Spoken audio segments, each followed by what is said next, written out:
Trump and now President-elect Trump, and he certainly is one of the people being considered for that position. Also meeting with the president-elect today, Henry Kissinger, retired General Jack Keane, and Admiral Mike Rogers, the current head of the NSA and U.S. Cyber Command. Trump transition leaders have launched so-called landing teams to coordinate incoming administration staff with outgoing staff at the State Department, Defense Department, Justice Department, and National Security Council.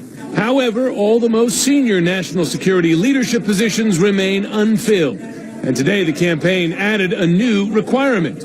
All hires will face a lifetime ban on working for a foreign government. That rule, however, is only forward-looking, as it would disqualify candidates such as Giuliani, who CNN has learned kept the Serbian government among its list of foreign clients as recently as 2012. We're just here to advise him, give our advice. My company gets paid for it. I don't get paid for it. That's what my company does. It gets paid for giving advice. On his final foreign trip as president, Barack Obama delivered some stern foreign policy advice to his successor, Donald Trump, warning him to stand up to Russia and to speak up on behalf of the world's most vulnerable people.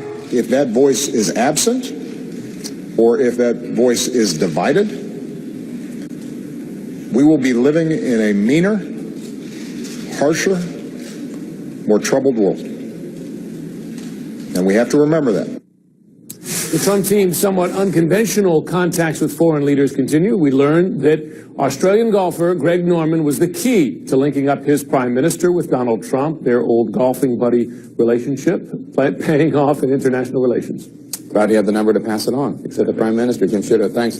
Joining me now from Capitol Hill is Republican Congressman Adam Kinzinger. He's also a former Air Force pilot and current Air National Guard reservist. Congressman, thanks for coming on. One of your primary concerns with President-elect Trump during the campaign was how he would deal with Russia and if he would try to appease Vladimir Putin. President Obama weighed in on that very topic hours ago. And Congressman, I'll let you respond to what the president had to say right after this quick break.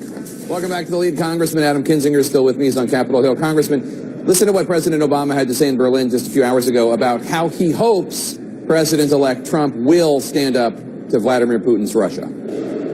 My hope is that he does not simply take a realpolitik approach and suggest that, if we just cut some deals with Russia, even if it hurts people, or even if it violates international norms, or even if it leaves smaller countries vulnerable. Are you comfortable that President-elect Trump will stand up to Russia?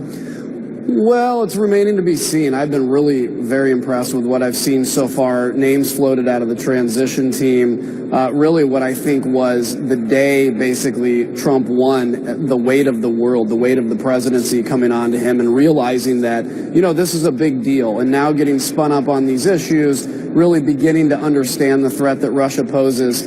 I'm seeing some optimistic things, seeing some great things on the domestic side. I'm starting to get more optimistic when it comes to foreign policy. But the point I'll point out on the president, and I agree with what he said, is that, it was under this president, frankly, that Russia was allowed to get a foothold into Syria and now is participating with Assad and killing 500,000 people and 50,000 children. So I do hope President-elect Trump stands up to Russia more aggressively than what we've had so far. There was legislation that came up on the House today that would have sanctioned Russia for the cyber attacks on the U.S. that impacted the U.S. elections. You told me back in September that you suspected Russia was behind the hack of the Democratic National Committee.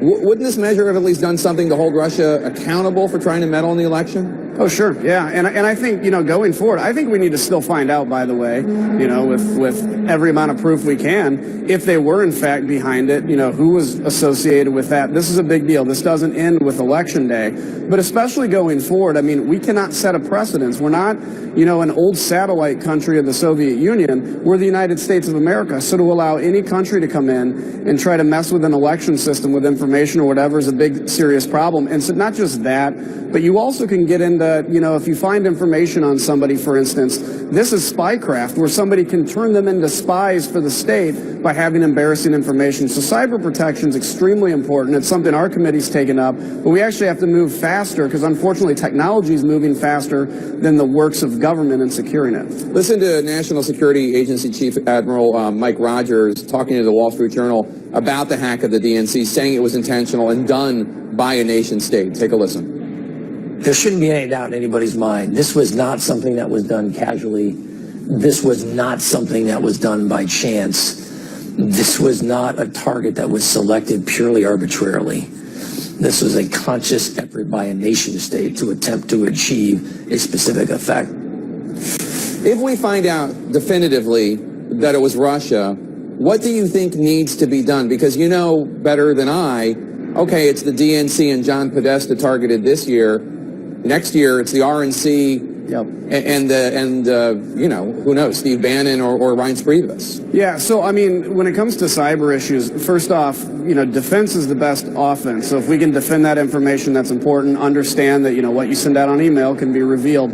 But the other thing is, I think this is almost going to have to go to a level of what it was in the Cold War with mutual assured destruction with nuclear weapons. An understanding that, you can always find cyber vulnerabilities, but if something like this happens, expect something like this even greater to happen to you. There was discussion about, there's very embarrassing information that probably could be revealed to some level about Vladimir Putin and his business dealings overseas. You have to get to a level where we're willing to go to the wall to also, so that somebody understands that any attack on our sovereignty would result in at least equal, if not greater, penalties for them. Admiral Rogers, while we're talking about Admiral Rogers, he was at Trump Tower today to discuss potentially taking the helm at the CIA, we're told.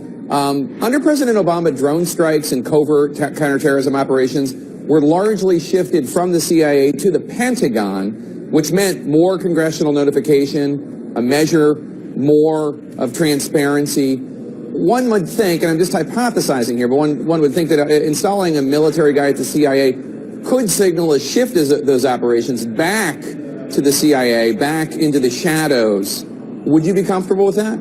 Well, I don't know if that's necessarily signaling it, but let's say theoretically that something like that would happen. I think there needs, anytime you can have more congressional oversight is obviously better. You have an intelligence committee out here that reviews this kind of stuff, which is important. I think drone strikes and any kind of counterterrorism operation shouldn't be put necessarily in, where it's going to mean the best politically, but should be put where it's going to be the most effective. And if the CIA has better footprints in certain countries that the DoD doesn't, and vice versa, it ought to be given control there. Our number one goal needs to be within the confines of, good humanity and Constitution to destroy the enemy that's trying to destroy us. So wherever we can do that best, I'm all for it. Congressman, thank you, and congratulations on your reelection, by the way. Thanks, Jake. Appreciate it.